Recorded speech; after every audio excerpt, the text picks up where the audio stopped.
Hey, everybody.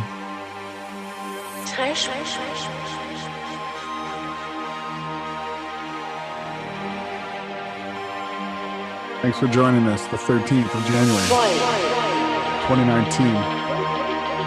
I am the Limitless, my co-host, Awake Souls, Jason Laufenberg. How's everybody doing out there? Thanks for joining us, and looking forward to tonight. I having a bit of green screen glitches here. Been pushing it really hard this week, so I'm super mellowed tonight, and I'm thankful to be here. Jason, how you doing, man? I'm doing all right. I'm a little exhausted myself from the moving around that I've been doing and looking for a new place and all that. And for some odd reason, my knees have been killing me. But other than that, I'm pumped up for a Sunday night of scriptures. This is something that I always look forward to. And let's see, I'm also like, I'm a bit pumped up in spirit. I've been interacting with my dad, and it's getting me fired up. So I'm a weird mix of exhausted and pumped at the same moment. So tonight's going to be a weird mix.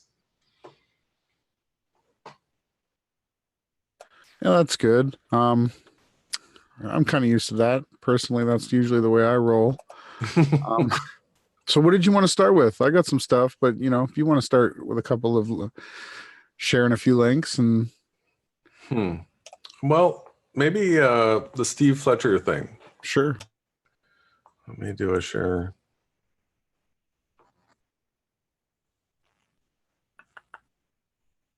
Let's see here.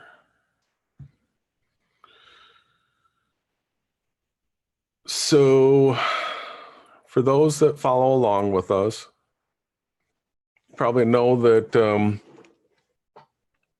Ronnie and I, from what would be the early spring of 17, was it, that we started paying attention to the Revelation 12, the sign of the Son of Man, and the sun, moon, and stars. Mm-hmm. And you know, from that point on, we really became rapture watchers. We saw this as something to be paying attention to, and we've been doing it ever since. And what we're doing is we're looking for the coming return of our Savior, Yahushua. And it does look like it's really, really soon, and that it all the biblical things that we're told to watch for are being fulfilled. We're looking for a peace deal to be offered in the Middle East, and let's see, what else are we looking for? But as far as dates are concerned, the Steve Fletcher 222 is somebody that out of the Rapture Watchers, I found his research on this date part of it. I've seen his work as being the best, and so many times his expectations got so high, and he felt so certain that it would come at a certain point, and then it didn't. And the amazing thing that I do love about Steve is the way he's continued to just keep going. All right, and he continues to come up with great research as to what it is that we're to be looking for. Now, I have called him out. I've got a video calling him out on my channel because I like this type of research that he does, but he's also he supports the faggot Pythagorean heliocentric model, and that is disappointing. But this video right here, so you and I, we saw all these things coming together where we had gotten pretty high expectations for the end of 2018, like that New Year's. And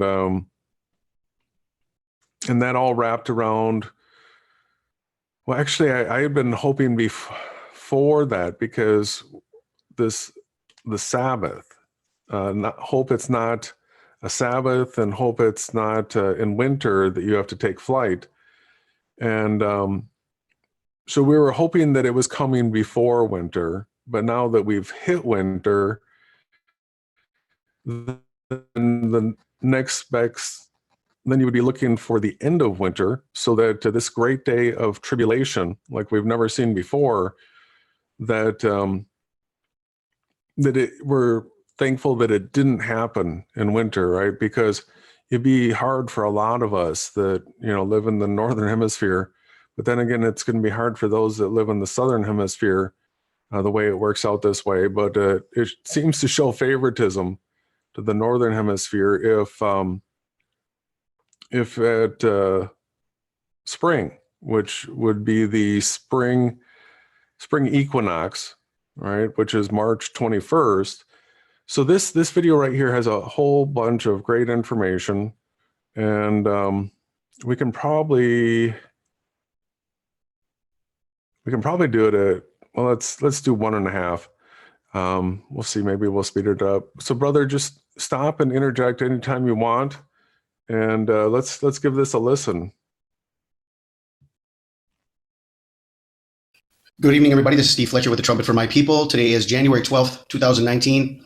And when I shared my video earlier today about Purim being in February, I have some people commenting and asking if we should be looking at February, or is Purim actually in March? So let's take a look at what we're watching here. Let's take a look at the Torah calendar and the Hebrew calendar. Let's compare, and let's talk about the details. Now, at the end of this, I'm going to be sharing with you the most amazing and the most important information that I have ever shared. This is unbelievable how this is working out. But let's take a look first at, this is the Torah calendar, month 12. And so if we compare this, the new moon is February, hold on. Okay, this is putting the new moon of February in the beginning of the 12th month on February 6th. Okay, I like the way he pauses it. As we watch February, we see how he catches the notifications quick. So bam! It probably frustrates him. He tries to get through these videos. He just keeps on reading. I think he starts reading and then he just hits record as he's that little dot there. It's like bam, bam. How it lines up on the Torah calendar. The 12th day of the 12th month is the 17th day of the second month. On the Hebrew calendar, it's 12/12. On the Gregorian calendar, it's February 17th, which is the 17th day of the second month. And this is a very important connection. But if we go on and we look at if there is a 13th month, the Torah calendar does not show a 13th month. Now, let's take a look at this. Now, if we are looking at February 6th for the new moon of the 12th month, and that would mean Nisan 1 is March 5th. Now, that's very early. March 5th for Nisan 1 is very early. So if we go to the Hebrew calendar, we see that they have a minor feast, Purim, on February 19th, but they have the main celebration of Purim in March 20th, March 21st, and March 22nd. Okay, so this has to do with the extra month that the Hebrew calendar is going to be adding this year. They did not add an extra month last year. They're going to be adding an extra month this year. Okay, so that brings us to Purim in March. So is Purim in February according to the Torah calendar, or will it be in March according to the Hebrew calendar? So let's take a look at the details that I am seeing with the month of March. Okay, now if we go to the month of March, we'll see that the dates in March are the 20th, the 21st, and the 22nd of March. So the last day of Purim in March is March 22nd. Now, March 22nd is a Friday. March 22nd is Friday. And Jesus gave us a clue in Matthew 24:20. Okay, Matthew 24:21 says, then there will be great tribulation. So just before he says, then there will be great tribulation, This is the last clue that Jesus gives us before verse 21, when it says, then there will be great tribulation. It says, but pray that your flight be not in the winter or on the Sabbath day. Pray that your flight be not in winter or on the Sabbath day. So this year, the last day of Purim is March 22nd. It's a Friday. And the last day of winter is Thursday, March 21st. And Saturday, the 23rd, is the Sabbath. So this year, the saying of Jesus is fulfilled perfectly on the last day of Purim. Pray that your flight be not in winter, not on the 21st, nor on the Sabbath. Okay, so Friday the 22nd falls right in between winter and the Sabbath. Friday, March 22nd. Now, if we go back 6 years, from 2019, March 22nd, we have the 6-year anniversary of Barack Obama in the holy place in Jerusalem, the holiest site in Jerusalem, the birthplace of Jesus Christ, the Church of the Nativity in Bethlehem, on the 6-year anniversary. Go back 6 years from March 22nd, 2019, and you will come to March 22nd, 2013, the anniversary of the abomination of desolation, Barack Obama, the Antichrist, in Israel, making an agreement with Israel via the unbreakable alliance, and then add 6 years, the number of the beast, and it brings us exactly to the last day of Purim, Friday, March 22nd, 2019. Pray that your flight be not in winter, nor on the Sabbath. Friday, March 22nd, 2013. So if we look at the calendar of March in 2013, you will see that Friday the 22nd falls exactly, the March calendar is exactly the same as the 2019 calendar. Friday, March 22nd, not in winter, nor on the Sabbath. Friday, March 22nd. Now, if we look at March 2019, we will see the exact same thing. Friday, March 22nd. Now, we made the connection way back when Barack Obama was in Israel that this is connected to the number 322. It's March 22nd. It's the number of skull and bones. The number of the abomination, March 22nd. So this year, March 22nd, is exactly as it was in March of 2013. And Jesus said, pray that your flight be not in winter or on the Sabbath day. The next verse, Matthew 24:21. For then shall be great tribulation, such as was not since the beginning of the world to this time, no, nor ever shall be. Let's read these two verses together. Matthew 24:20. But pray that your flight be not in winter or on the Sabbath day. For then shall be great tribulation, such as was not since the beginning of the world to this time, no, nor ever shall be. Friday, March 22nd, 322, 2019. Flight 322. All right. Yeah, Skull and Bones Day. We've seen the 322 thrown around a little bit. So interesting. We've got, I mean, he does a great job here, but just to bang it home, 21st, we've got spring equinox, and we've got Sabbath. This is an interesting time period. Please take note. Not in winter, nor on the Sabbath day, the last day of Purim, the last feast of 5778. I will raise you up on the last day. This is Steve Fletcher with the trumpet for my people, the sign of his coming revealed. So what do you think, brother? I think it's great. I think it's also, isn't it the day of worshiping the trees, or some sort of a festival for new growth. I believe it's a festival besides, I guess that's Purim, right? The first Purim. I don't know much about Purim. This is really We're not really supposed to worship the festivals and the laws, so that's not something really bad. But I think it's very interesting. And your house sold at 322, right? it did. Like, time to come home. You witnessed it. kind of a message I can see it as. Yeah. Fletcher's 222.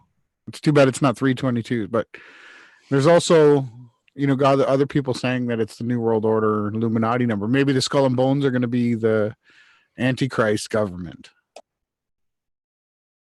Well, they have been for a while already. Isn't that what? Yeah. Bush and Their New World Order, right? They've got it. Yeah. So yeah, I mean, well, that's interesting. So when you think about it, 322 might be their plan for when they reveal the Antichrist. And then we do know from the scriptures that then sudden destruction is upon them. Mm-hmm. All right. Yeah, that's what we're waiting for. The next. So if the 322 is a nod to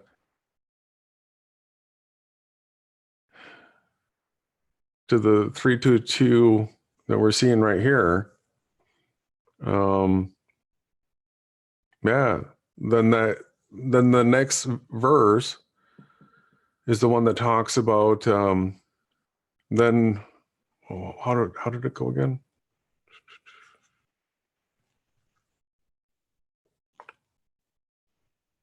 Where was it?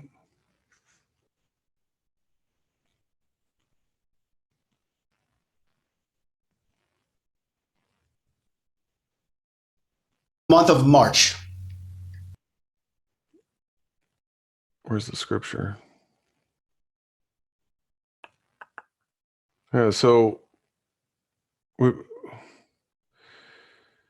got the seasonal part of it at 2420 that prayed that your flight not be in winter. And so then winter would be just getting over or on the Sabbath day. So it does put it right in that 322 time slot. So I could see that being the day that they It's one day before the Sabbath, and it's one day after winter. yeah. So if they reveal the Antichrist, then the sudden destruction, the next verse 21. Where does he have that?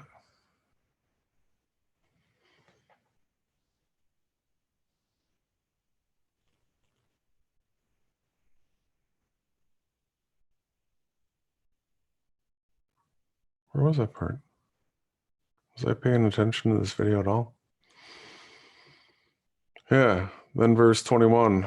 For then shall be great tribulation, such as was not since the beginning of the world to this time, nor ever shall be. So, end of winter, everybody, I would be heads up. I would. Yep, for sure. Heads up all the time. Heads up all the time, but. Mm-hmm. I see it. Yeah. So I just wanted to share that update. Anything that you would like to go through? I'm thinking about it, and then I'm thinking, should we keep this clean without having to call out the shills and agents every single hangout? Because I got clips, I got links, but I don't know. What do you think? Say we just go on to the scriptures?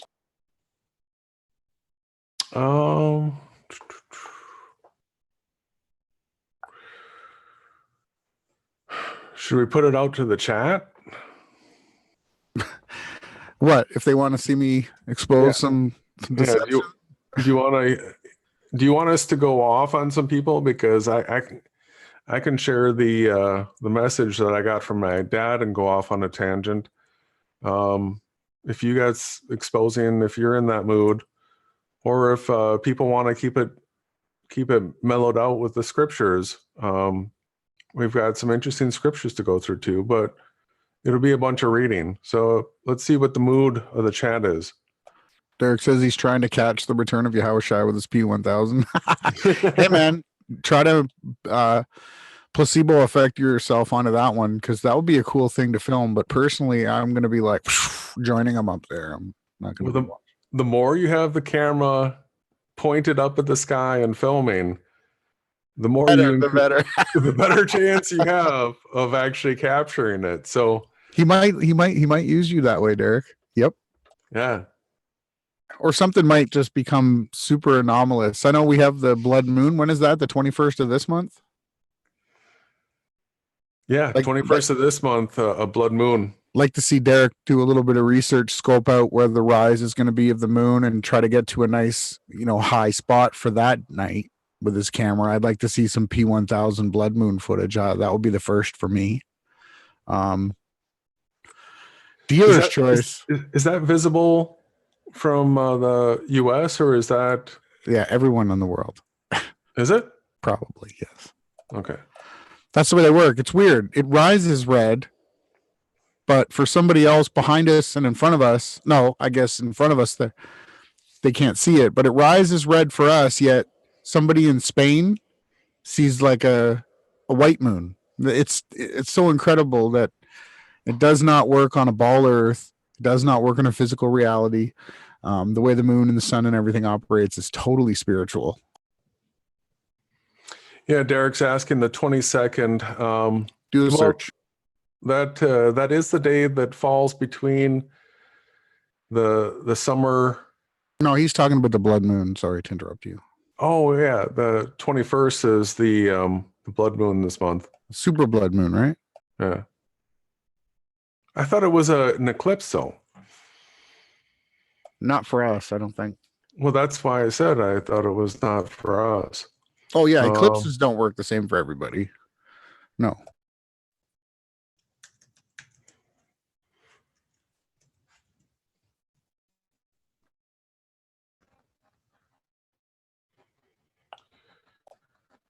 And so let's see.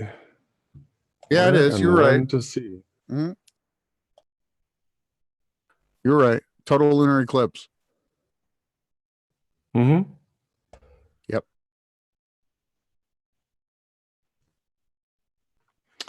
Okay, Central and Eastern Africa and Asia will see a partial eclipse of the moon. So I had it sort of backwards. We do get to see it, and those other places are the ones that don't get the full. So yeah, it looks like it's right over us. Right over us. Wow.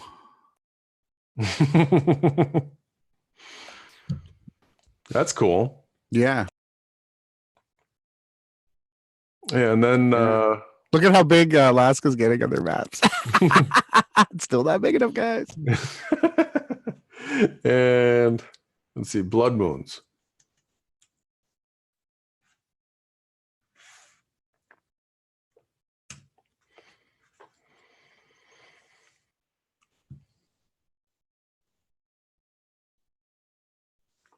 Yeah, same day.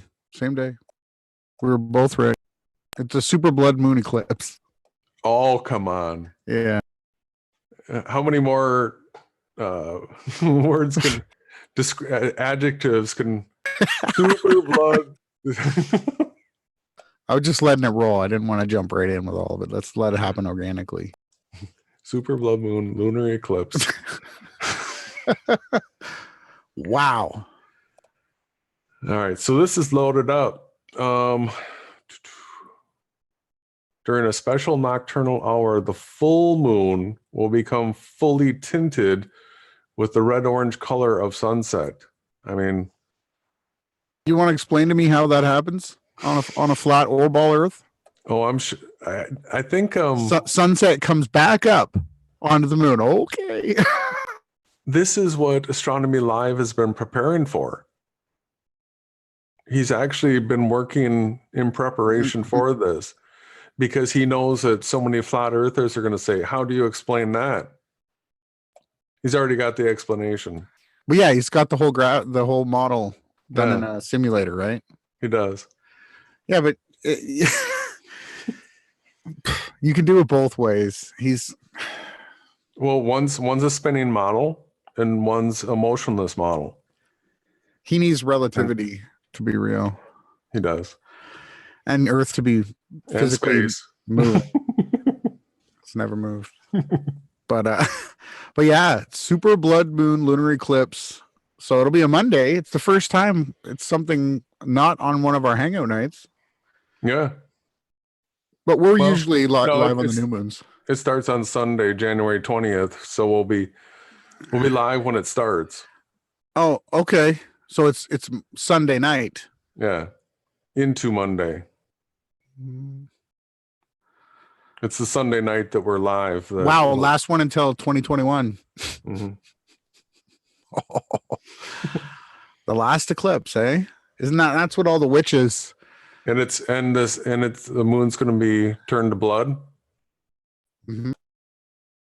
The sky's going to be darkened. Stop.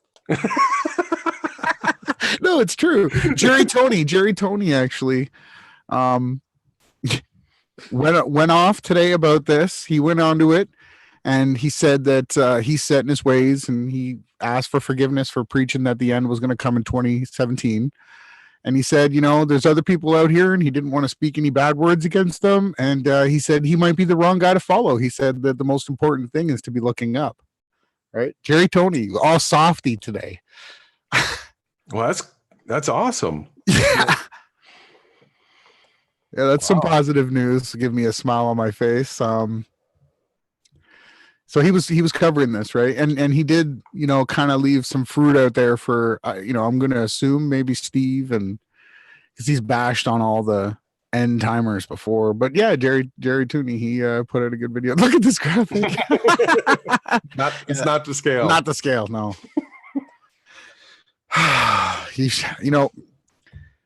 My energy flow might be down because of all of the hate that Dan Pratt gets from the rest of YouTube. Wow. Yeah, I got to tell you guys, that video that Jason published and then I published on my channel, the Satanists and the ball earthers absolutely hate that video. They went nuts. They went nuts in the comments. Oh, I'm getting trolled all over social networks. Just getting absolutely people just straight out swearing, cussing. The biggest response that I get is, it's one revolution per day, you idiot, right? And I'm thinking to myself, okay, so it's one revolution per minute per day, right? One revolution per day. Okay, but it's not the size of a dodgeball. We're talking 24,000 miles spinning once. Okay, we gotta think about this, people. And this is what the ball earthers are so programmed. We've got it. All we have to do is tell them that ball can only spin once in one day, and okay, they think they got us until we tell them, but that ball is 24,000 miles. It has to spin around.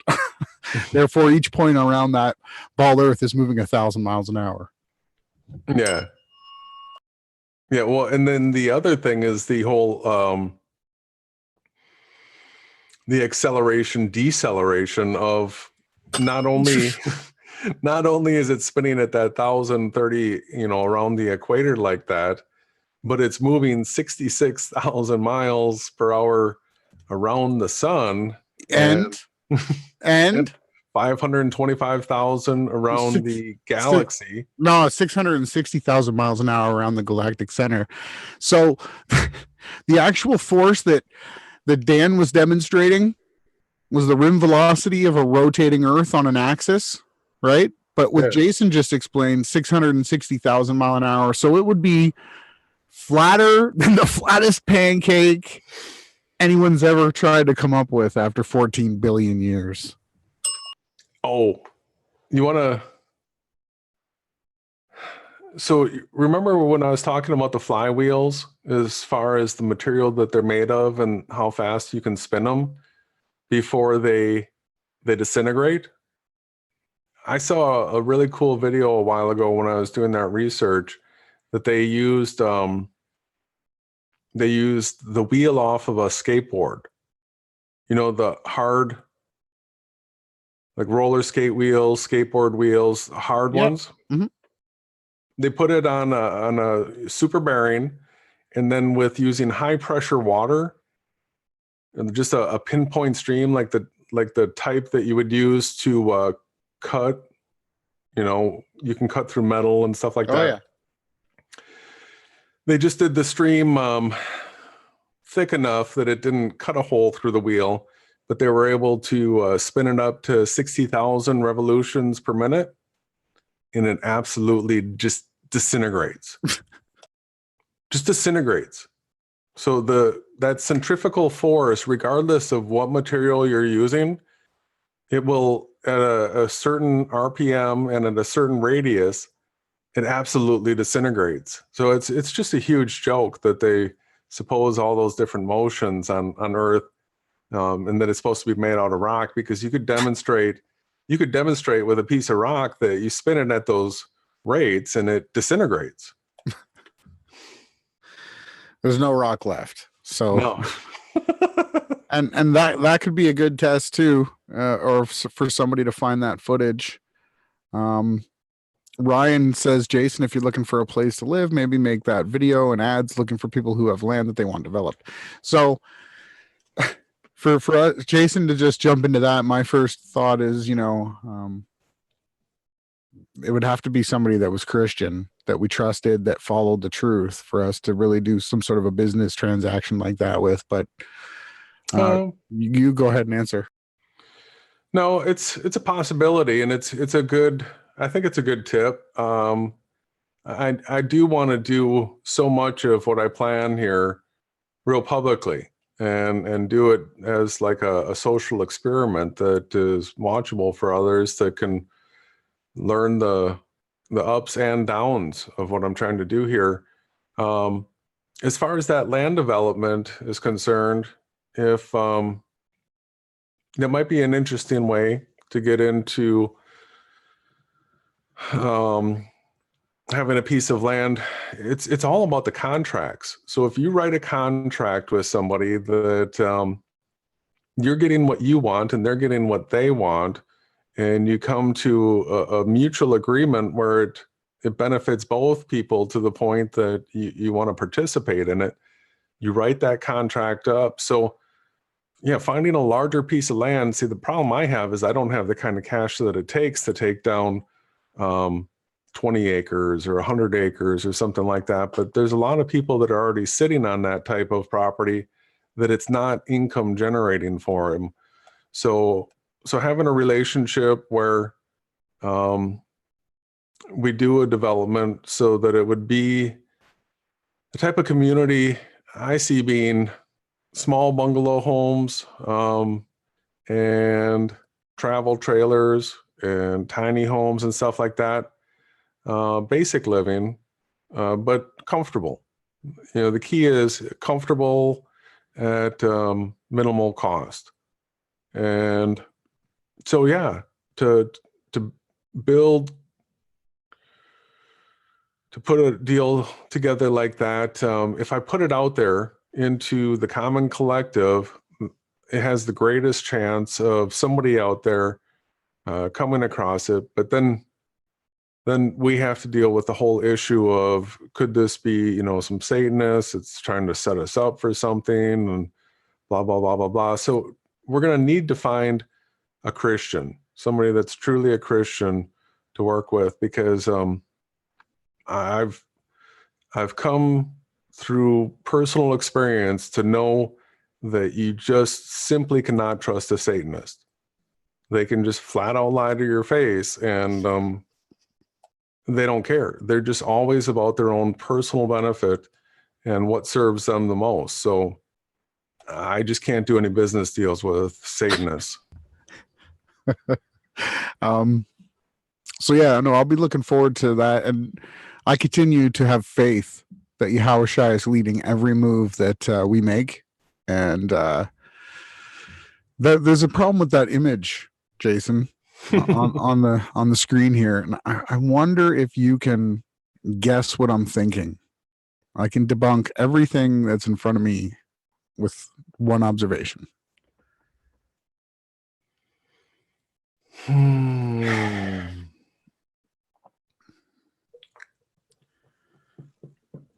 Let's see here. The moon's got to be over North and South America, back on the backside there. Is the rest of the world lit the way we see right there? Well, so that is the problem, but the issue lies more upon the way that they've done the graphic. If you vectored the light that's coming off the top and the bottom of this globe, so for that moon to be illuminated, light has to be hitting it. It has the moon directly in the shadow. It would be no moon. Look at the graphic. Yeah, well, they do all their umbra, penumbra. Yeah, but there's no light hitting it. It's directly behind the Earth, right across the equator. It looks like, right? Well, it has to be within. They say it's not to scale, so if you were to put that to scale, then it's lit up.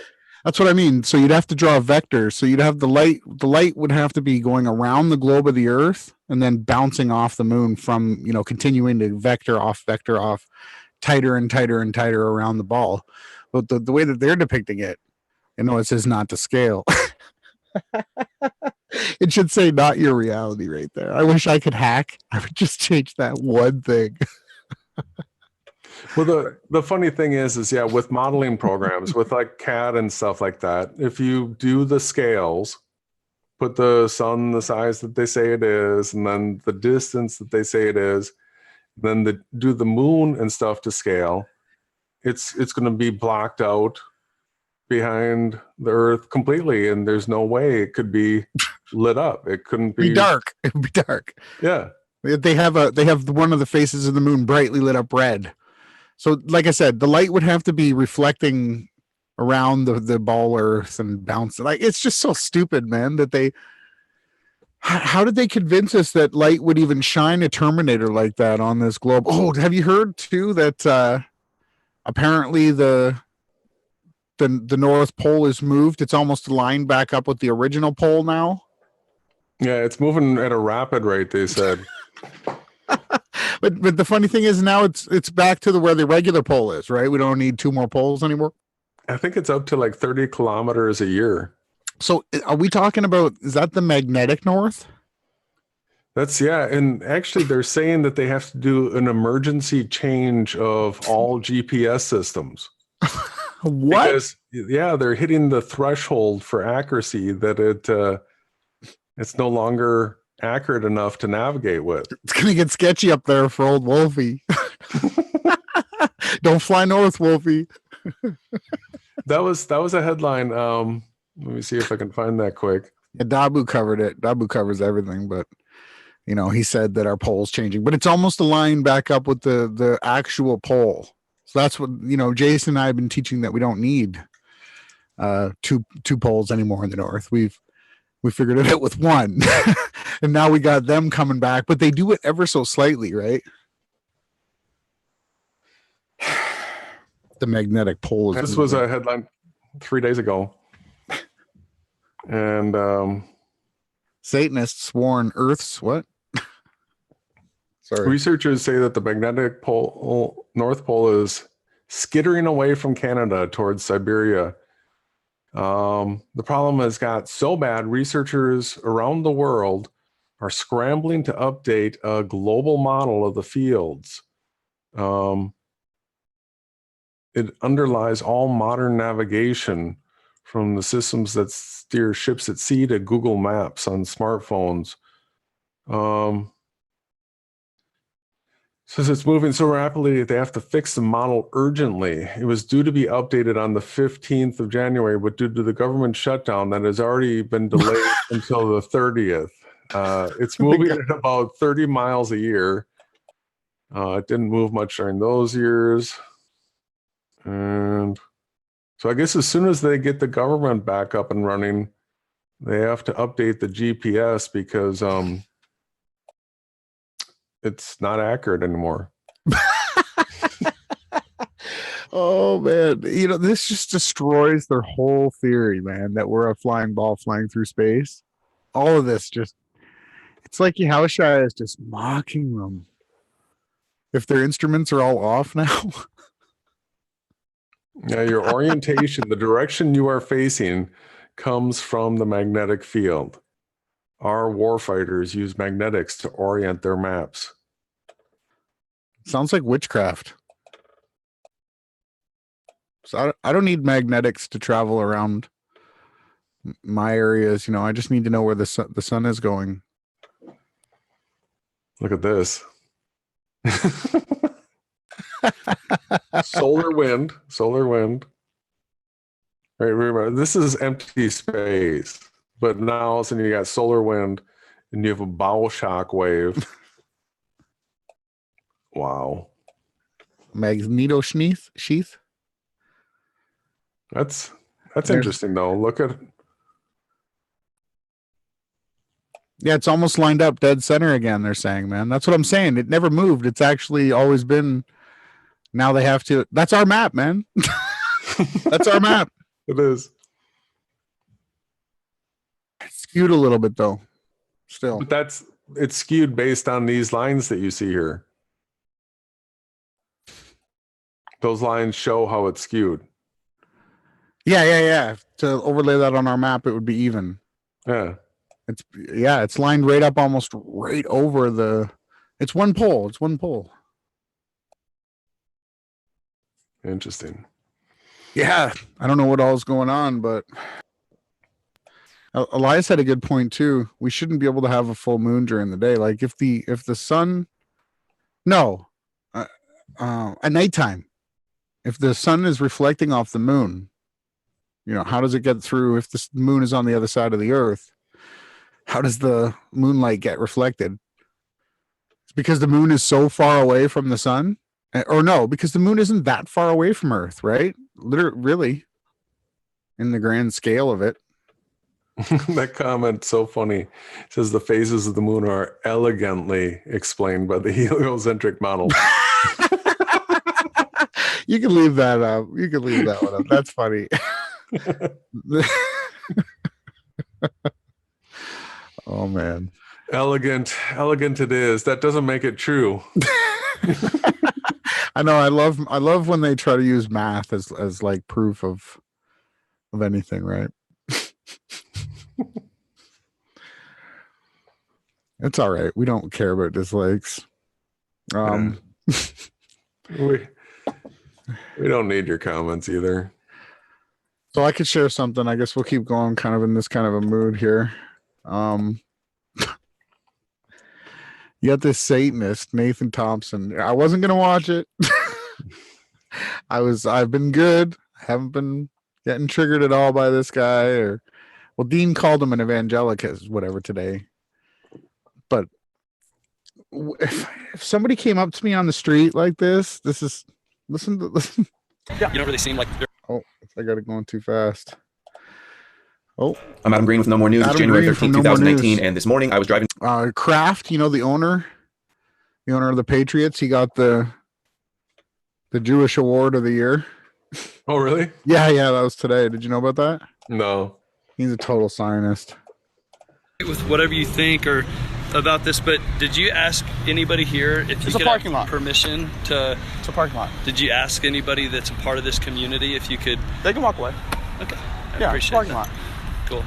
Yeah. Thanks, man. It's just for You ever met a somebody. flat earther? For somebody that talks so much about the Bible. Yeah. You don't really seem like very submitted or respectful of the like respectful. They're walking to their car that are doing, and I'm handing them a flyer. Why am I having 3 or 4 people say that you're running up to them, kind of acting, you know, a little shaky, jittery or something? I mean, I don't. I guess the feeling I'm getting from the people in our community is like that they're not feeling very blessed by you. That's all I'm saying. So, and like, look at this guy's face. It's because he's a Satanist. He's a total Satanist. He's trolling the Christians. This is not what we're supposed to do as Christians. And Nathan Thompson supporting this is disgusting. Well, if you want to continue to do your thing, yeah, of course, that's fine. Cool, but I'm just trying to communicate to you. The people that I'm talking with don't seem to be very blessed by what you're doing right now. Right on. Twice he's told them. As one of the guys that runs this and leads this community, I would love if you could not approach the people in our parking lot right now. No, I respect your consideration. I do what I feel called to do. You do what you feel called to do. My girlfriend Ashlyn was just asked to leave Antioch, Houston. The pastor said he had to. He's not looking so good either. I don't know if the vegetable diet's really doing well for him, but I can't even believe this, Jason. This guy's totally being super nice to him. He's walking around all sketched out, tweaking like, just really, really weird right now. This guy's told him over and like. She had to denounce a flat earth. Now, I asked him biblically, how do you support a heliocentric model? He didn't have one scripture to support the heliocentric model. So as a man of God, the Bible says be able to give an account for everything you believe, right?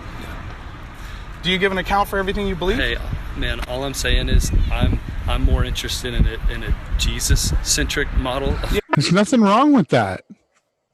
If they want to preach about Yahushua at church and not flat earth, there's nothing wrong with that.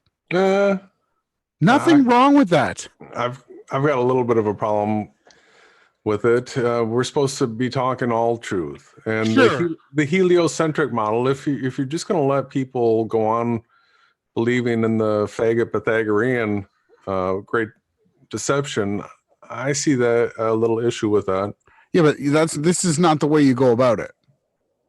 Sorry, no. Is that you're saying the creator we serve is so weak that Satanists have to troll his followers? Yeah, well, he's a Satanist. He's not doing it from a Christian vantage point, right? He's doing it as a fake flat earther, and I agree with you though. Flat Earth is important, but it's you don't need Satanists out there trolling Christians. That's not the way to do it. That's what I'm trying to say. It's not. It should at least be a Christian approaching the Christians. It's just he's so rude. Created the spirit of the creator is tough. It calls you out, but it's not rude. It's not rebellious. No, not at all. None of these characters. Stationary Earth. So in Genesis 1, he says, no, it's not a belief. You can test it. It's proven scientifically. So you've never met a flat earther, huh? That's all the science. That's all the science. Right now, actually, isn't about the information. It's not. It's always about the information. It's not about the information. Okay. Well, that's what I'm all about. It's about your approach, man. I'm just knocking up to people and handing them a flyer. Sometimes the approach is not the right way to call it. I can call the pastor out on that, right? 100%. It's not the approach, it's the time and the place. So when me and you were street flat earthing, right? We tried the church, and I realized. Yeah, we knew right away that wasn't going to work. Well, no, that's not what the spirit. So when people came up to us on the streets, it was way better than when we approached people. Yep. So what Nathan are doing are basically like ramming flat earth down other people's throats, where I believe that we've almost had enough time now for most of the people on social media to have stumbled across the scripture says, this and this and this, and that's what the truth is, right? So I don't know, man. He's just so ignorant to these guys. Kids in the school books, please just research. And Nathan making up, I don't know who made the video. They're lying to kids in the school books. It's just crappy, want you to know, you live on a flat stationary earth. God bless you, okay?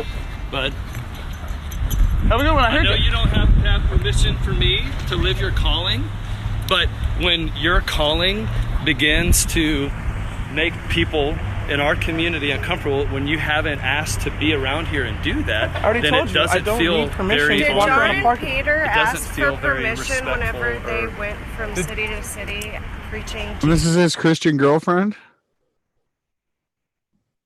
So all the pastor is saying is, you should have asked me, you know, hey, can I teach you guys about the flat earth? That's what, you know, that's what we did when we went where we went. We went up there and asked. Yeah, and they didn't want to hear, and we left. And we then, left. Then we went to public places and just stood around, and people would approach us then. So we had to learn by doing, but we're quick learners, and it only took us a few seconds to realize that you can't approach the people and force it down their throat. You have to put the message out there, and the people that want to respond will, and the people that don't want to be left alone. That makes it fair. Mm-hmm. The creator we serve only works in fairness.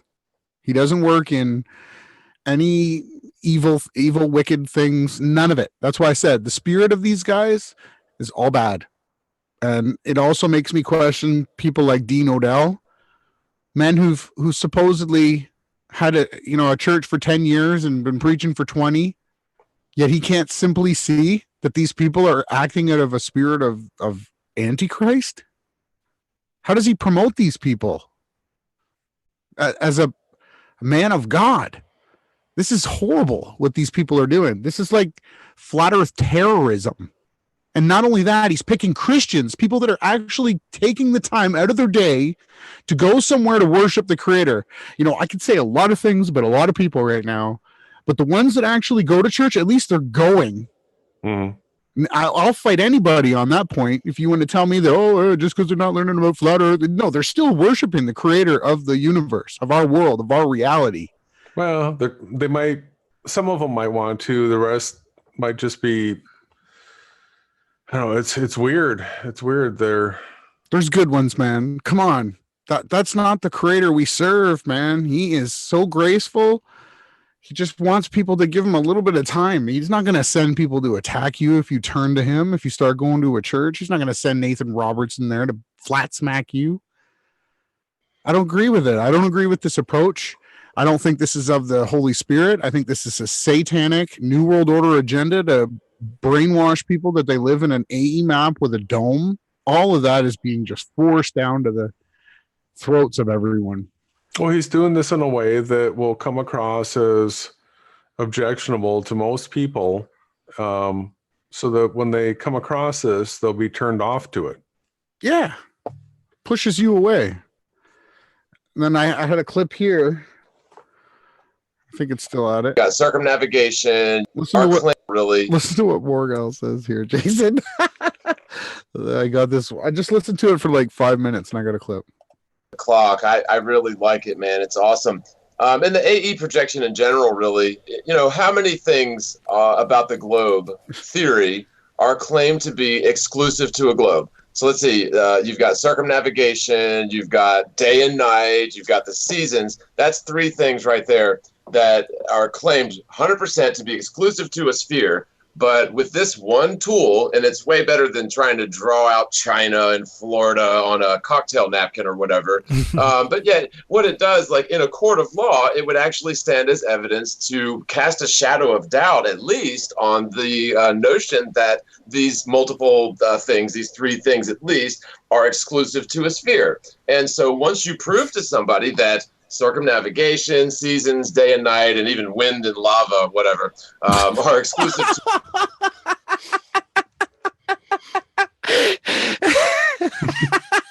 Wind, lava, seasons, circumnavigation.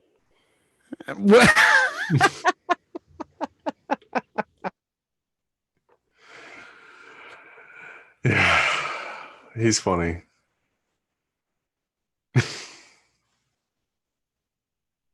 Come on, man. You kidding me right now? Is he kidding me? Yes, it is a joke. They do laugh about it off You can air. hear the smirk in his voice. Yes. Because the speeds of the sun they slow down going south of the equator, right? They don't speed up, and it still does one revolution at 24 hours for somebody at the north of the pole. Yeah, and the actual speed of the sun slows down the farther you go south of the equator. Like that alone just kills their map. It's dead. It's and we've been sharing that for how long? 3 years. And another thing that they got into in the small section that I heard was Jaron still holding on to planes travel, because when I debated him, I said, "Hey, Jaron, man, your map's bunk. But if it was real, people would be flying across this pole all the time. That's the shortcut." I said, "Guess what, buddy? They don't." And he was going on and on and on. And David Weiss had to call him out. "No, Jaron, they don't fly over the pole ever." David Weiss calls it out. That was the first conversation you had, right? First call was with David Weiss and Jaron. David Weiss and Jaron. The same people that I was calling out. Now they're actually, I wonder how much money they're making off this. Is everybody downloading it and then paying for the upgrade too? But you know what? There's not even that many people in the Flat Earth community. There's not. What are they, like 50 people? The biggest channels like Globebusters today, I just popped in to see how many people were in the chat, and when I counted there were like 60, but it also said 1,400 watching. And yeah, so we could see it had its usual 20-25 of the typical shills that we know their channels. It's been the same channel for the last 3 years or whatever. Yeah, Ranty, these people were here. Yeah, and then Martin Leakey, go ahead. Karen B. And then the rest of these channels are just nobodies. Never been around Flat Earth. They're just probably just fake accounts. Oh yeah. Because how could you be talking about the same thing for 3.5, 4 years? The exact same topics. Nothing's changed. They're still talking about the ISS and Ranty's sharing ISS. I went to delete this. I'm like, hey, how did Ranty get it? Okay, wait. I got triggered. I thought he was in our chat. But like, this is the kind of stuff. This is supposed to be a flat earther, but yeah, here, first ever 360 from the ISS. They had number 22 reflected in the visor. Like, this is all so stupid. Yeah, it's stupid. And the whole chat itself is just blah, blah, waving and, winkies and. Yeah, it's nobody's paying attention. Martin Leakey. And John, he just cuts everyone off, completely off topic. He's always really loud, really over. He's blasting way out of the range that his mic can hold. What is this they're even showing on the screen? Is this the flights? They're trying to say these are going over the. It's just so ridiculous, these guys. Like, I don't know, man. I don't know how they have 1,400 people watching. There were so many mic drops. They had so much dead air. We've had a lot of dead air tonight too, though. But that was moon dust. Yeah. So then they got Iru. Love him for his effort, but he really still hasn't mastered any of the American language at all. He's still talking backwards, and I gotta wonder. Are there 1,500 people out there that are just like super patient and they just try to understand what he's saying for 3 years or 2 years? He's been doing it. Well, it's multicultural. You gotta be accommodating to people, even if you can't understand them, right? Look at all these patches. What are they showing this for? That's all satanic crap right there. Oh, NASA crap. Yeah. Why? Like. And they got the Sphinx over there. Like, all of that is all of this satanic crap. Yeah, and it seems awfully Pythagorean too. The triangles and right. Mystery Babylon. It's, I don't know. It's pretty crazy, man. So yeah, I guess we went a little bit overboard on calling people out, but that's how I see it, man. I don't agree with Nathan Thompson going to churches, man. I wish flat earthers could email people kindly and, you know, leave peaceful messages through social networks and not like attack. Well, the ones that are teaching. They need to be trolled a bit, don't they? I don't know if trolling them when they're going to worship on Sunday is the right place, man. That's just something really just doesn't sit right with me about it at all. I feel disgusted by it, my spirit. Isn't it probably most likely because it's a Satanist doing it? Yeah, because it's like a demon trolling people trying to go worship the creator, man. It's like the definition of Satanism.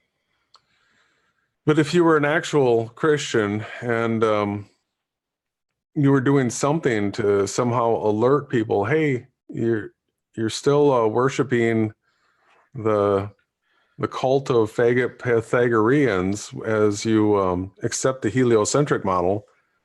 I mean, we got to let them know somehow. Well, I like the way you see sharing the videos that you're making right now for your family is the best way that I can see possible, because it gives it a multiple of emotional understandings, multiple mental understandings. It basically gives everybody a chance to understand the issues that you're going through, that everybody is going through, right? Let's be honest. You're not the only one that's fighting with their parents over the truth and the flat earth. Come on. No, I would think there would be more. But you're the only one that I see publicly fantastically edited with super spiritually led emotions and timing and artwork and collaborations with multiple people. It's really something amazing that we're privy to. And that's why seeing people trolling Christians going to church, like, I just, you know, in this culture that we have here in North America, I don't see many people going to worship the creator anymore like they used to. No. I don't go, but I worship every single day. Right? To me, I don't know that the worship, knowing what I know now, I don't know that going to a church, you're just going to be indoctrinated into lies and deception if you go. To a point, but I rose up and I went to a bunch of, you know what I would do? It would just be simply for the worship with other people. Yeah, but all those people believe the lies. But yeah, well, you know, I tried to, hey, you know, tell the pastor after the service, hey, check this out, or did you know about this, or, you know, stuff like that. It was still nice to go and sing with other Christians and have that worship time. You don't go now. Why are you? I'm just saying there's nothing wrong with it. I'm simply stating that anything right now where you call upon the name of the creator and you've giving some time to him, that is, in my opinion, super important. You don't have to go to a church though. I don't. I worship like you said every day. Mm-hmm. But I've enjoyed many times that when I was reading the scriptures for the first full through time, I went to multiple different churches and I enjoyed many different things and the people that I met along the way. But for me, the ultimate best thing to do is to just read the scriptures constantly. But you know, I guess it just really sits sour with me that I see that even though they don't believe in the flat, maybe they do believe in the flat earth, like maybe just approaching somebody like that, you know, they feel threatened. I think what we got to do is figure out a way to troll these people and get the message in front of their face, because you know, Mystery Babylon is revealed. All right. And when you're going to the churches right now, what is it? 90% of Catholic priests are homosexuals. And, the prosperity gospel of Christianity, there's all this like absolute nonsense. And it's not even real Christianity anymore. I really think these people need to be made aware for certain that the organizations that you're supporting are the arms and tenants of Mystery Babylon. Look at this comment. Flat Earth is a cult, right? Yeah. And what is it that you always say about icons? Yeah, a wolf or the one eye or a pyramid or... So online, we have that way, right? We can all reach people online. I am a click, fourth degree, super clicker, kung fu click Harris. And that's what you're supposed to do. If you see something on the internet that you think is truth and that you think people should hear, you need to spread it. Yeah, send them a message. You right click on the link or the URL at the top of the page and you put that everywhere. You just paste it in and hit enter. And I spend a lot of time promoting and sharing the message because, and other people's stuff too, good footage that I get. And that's what we do. But I don't condone going and if someone asks you to leave, you should be respectful of that man and his community and leave before you cause something that's much worse, right? What if I was there with if I had my little daughter with me and this guy comes running up to my kid screaming flat earth and shaky like that, I'm not going to say I'm a violent man, but I don't think I would take it too well. And I just, I guess I pray in the name of Yahushua that the demons be bound out of this Nathan Thompson and Nathan Roberts. May the demons be gone out of them. Let them share the Creator's message and stop with this satanic filth. But hey, the best we can do is pray and hope. But the problem with these guys is the rest of their message. You've got a broader context. So parking outside of a church with a sign, like if you had a sign you could put on your truck, and then just hook it up to your laptop and just have it have flat earth and then scriptures. Yeah. That to me would be an amazing way to troll people. Yes. Just sit in the truck and just big flashing green lettering.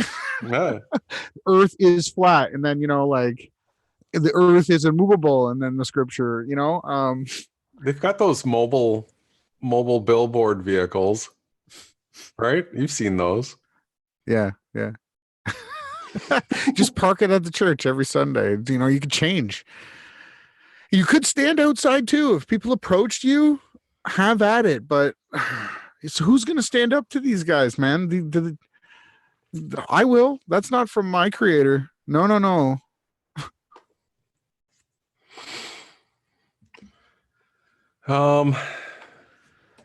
Did you want to go into the scriptures? Sure. You want to start? Sure. Let me get set up. F20 says, keep banning me, and we will. It's not that hard. We've been banning for a while, but we try not to.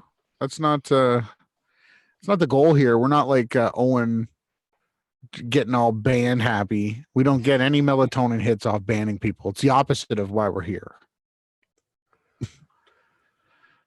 If only somebody wanted to ask a good question or drop a good comment or say something supportive or something. We get some. Cameron, Bronsky, Elias, Yahweh's daughter, they always give comments. Good ones. All right, so I'm going to put the music on here. Let me know if which track are you listening to? Same one as me? Yep. Yeah, the music for reading. I got it with you. We're good. All right. So if maybe you can keep your finger on the F20 band. I got you. So these scriptures here are apocrypha. So if you, let's go back here. Oh, that's not where it wanted.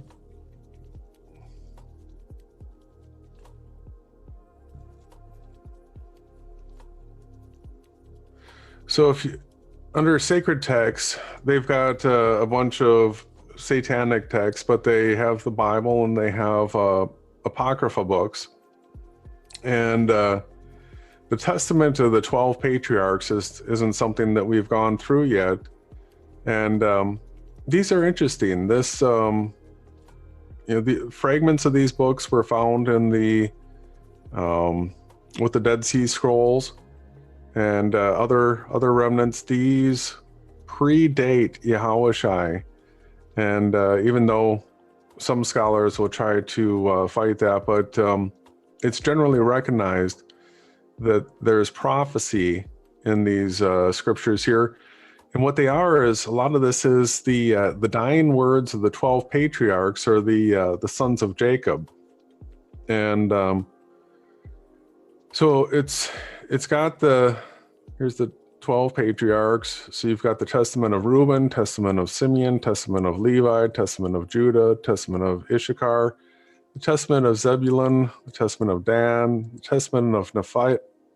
What is that? Naphtali, I'm going to say. The testament of Gad, the testament of Asher. Naphtali. You had it. Am I too loud? I had to adjust the mic. For some reason, it cranked it on me again. It did, yeah. Is it better now? It is. Thank you. The testament of Joseph and the testament of Benjamin. And so most of these are like their dying words to their children. And a lot of this is recounting some of their sins and giving some of their most important words of advice to their kids before they left this world. It kind of reminds me a little bit of some epistles that Enoch, and I believe was it Shem? I have seen this type of story written at the end of each life. Mm-hmm. It's kind of interesting. You'd think with all of the documentation of everything else that was going on, why not, right? Yeah, another interesting thing is that the Bible does quote from these testaments of the patriarchs. It was, I guess, Paul mostly, and he referenced these a number of times. So some of this is pretty graphic and pretty in your face. This is, them exposing their sins and stuff like that. There's going to be sex. There's going to be a lot of bloodshed. There's going to be some prophecy. Are you ready, brother? Yeah. So it begins with the testament of Reuben. And it says, the copy of... Let me get this camera out of the way. The copy of the testament of Reuben, even the commands which he gave his sons before he died in the 125th year of his life. 2 years after the death of Joseph, his brother, when Reuben fell ill, his sons and his sons' sons were gathered together to visit him. And he said to them, my children, behold, I am dying, and go the way of my fathers. And seeing there Judah and Gad and Asher, his brethren, he said to them, raise me up, that I may tell you, my brethren, and to my children, what things I have hidden in my heart. For behold, now at length I am passing away. And he arose and kissed them, and said unto them, hear, my brethren, and do ye, my children, give ear to Reuben your father, in the commands which I gave unto you. And behold, I called a witness against you this day, the God of heaven, that ye walked not in the sins of youth, and fornication, wherein I was poured out, and defiled the bed of my father Jacob. And I tell you that he smote me with a sore plague in my loins for 7 months. And had not my father Jam prayed for me to the Lord would have destroyed me. For I was 30 years old when I wrought the evil things before Yahweh, and for 7 months I was sick unto death. And after this I repented with set purpose of my soul for 7 years before Yahweh. In wine and strong drink I drank not, and flesh entered not into my mouth, ate no pleasant food, but I mourned over my sin, for it was great, such as had not been in Israel. And now hear me, my children, what things I saw concerning the 7 spirits of deceit when I repented. 7 spirits, therefore, are appointed against man, and they are the leaders in the works of youth. And 7 other spirits are given to him at his creation, that through them should be done every work of man. The first is a spirit of life, with which the constitution of man is created. The second is the sense of sight, with which ariseth desire. The third is the sense of hearing, which cometh teaching. The fourth is the sense of smell, with which tastes are given to draw air and breath. The fifth is the power of speech, with which cometh knowledge. The sixth is the sense of taste, with which cometh the eating of meats and drinks, and by it strength is produced, and for in food is the foundation of strength. The seventh is the power of procreation and sexual intercourse, with which through love of pleasure sin enters in. Wherefore it is the last in order of creation, and the first in that of youth, because it is filled with ignorance, and leadeth the youth as a blind man to a pit, and as a beast to a precipice. Besides all these, there is an eighth spirit of sleep, with which is brought about the trance of nature and that of death. With these spirits are mingled the spirits of error. First, the spirit of fornication is seated in the nature and in the senses. The second, the spirit of insatiableness in the belly. The third, the spirit of fighting in the liver and gall. The fourth is the spirit of obquiescence and chinsery, that through officious attention one may be fair in seeming. The fifth is the spirit of pride, that one may be boastful and arrogant. The sixth is the spirit of lying, in perdition and jealousy, to practice deceits and concealments from kindred and friends. The seventh is the spirit of injustice, with which are thefts and acts of rapacity, that a man may fulfill the desire of his heart, for injustice worketh together with the other spirits by the taking of gifts. And with all these, the spirit of sleep is joined with, which is that of error and fantasy. And so perish every young man, darkening his mind from the truth, and not understanding the law of Yahweh, nor obeying the admonitions of his fathers, as befell me also in my youth.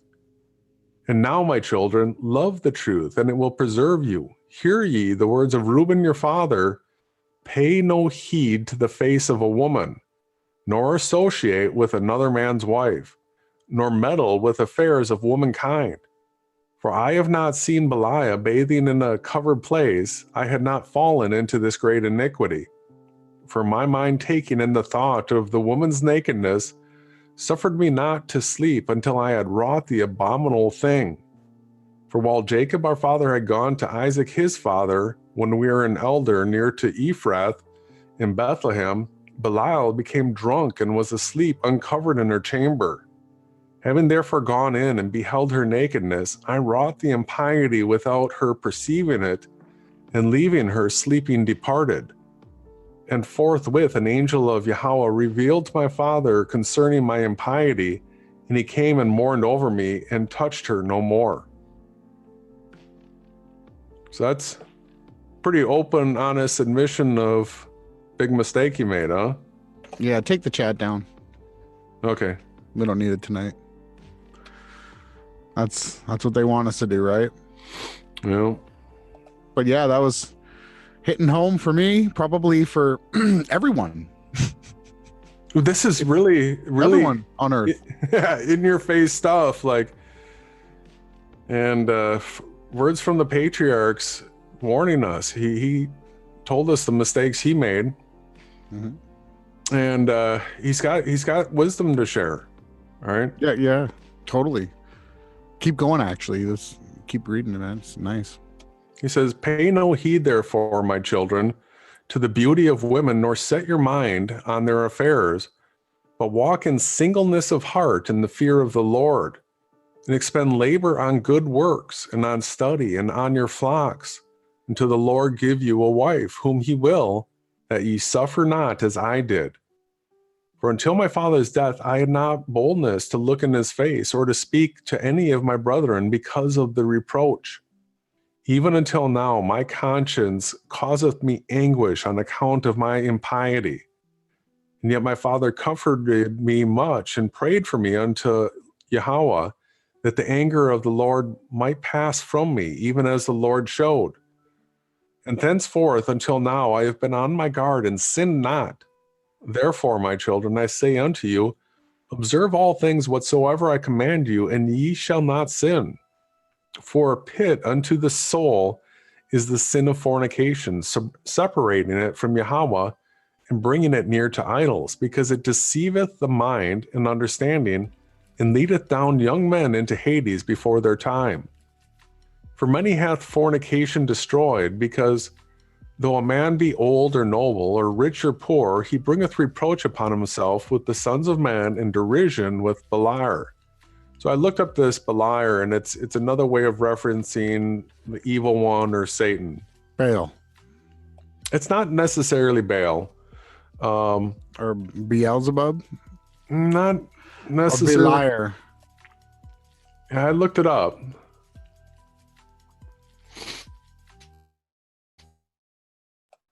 Mm-hmm. So it's got that image that comes up, and a term occurring in the Hebrew Bible, which later became personified as the devil in Jewish and Christian texts.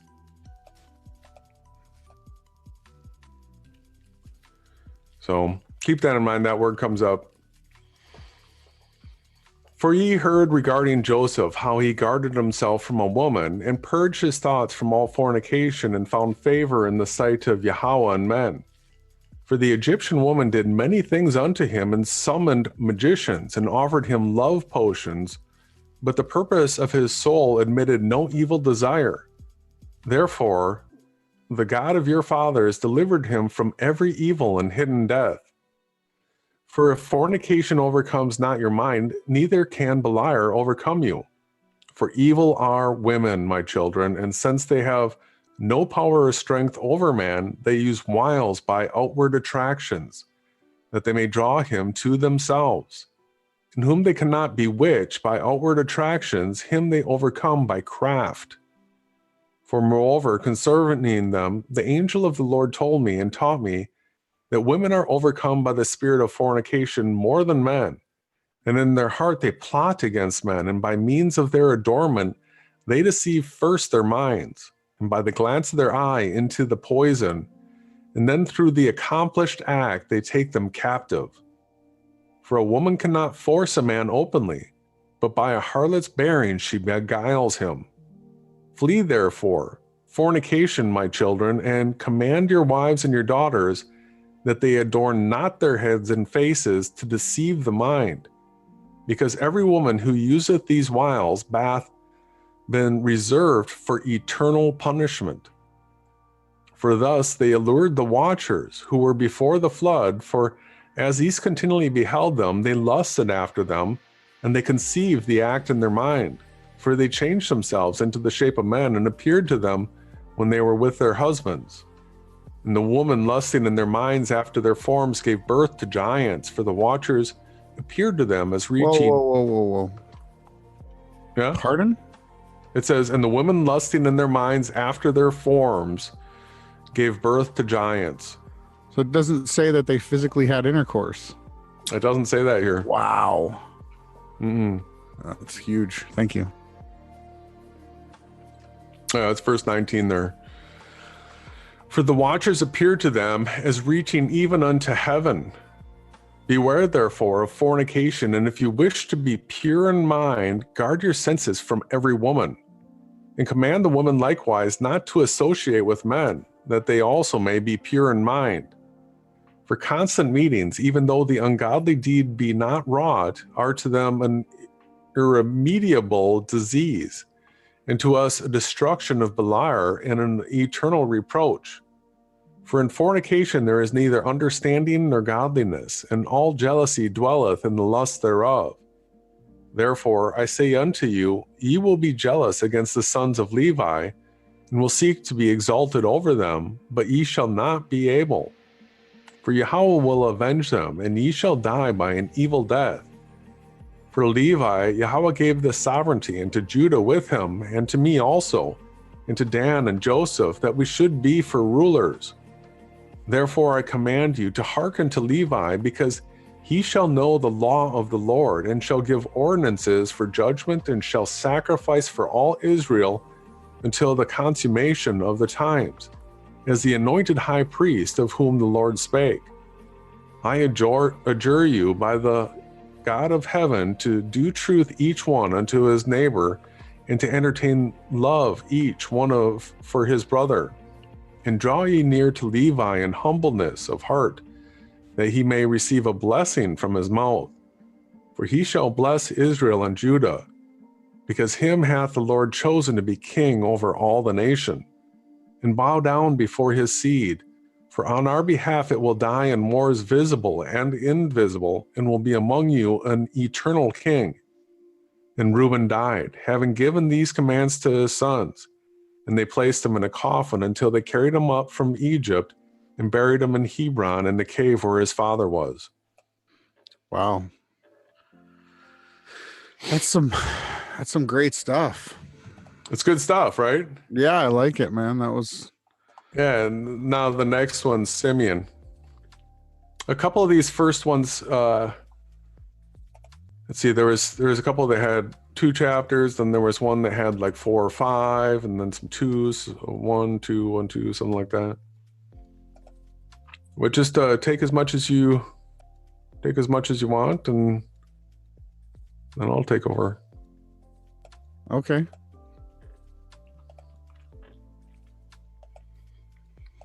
Good luck with the chat. All right, thanks.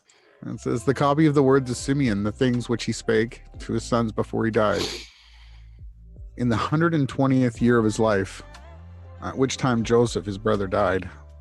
For when Simeon was sick, his sons came to visit him. And he strengthened himself and sat up and kissed them, and said, Hearken, my children, to Simeon your father, and I will declare unto you what things I have in my heart.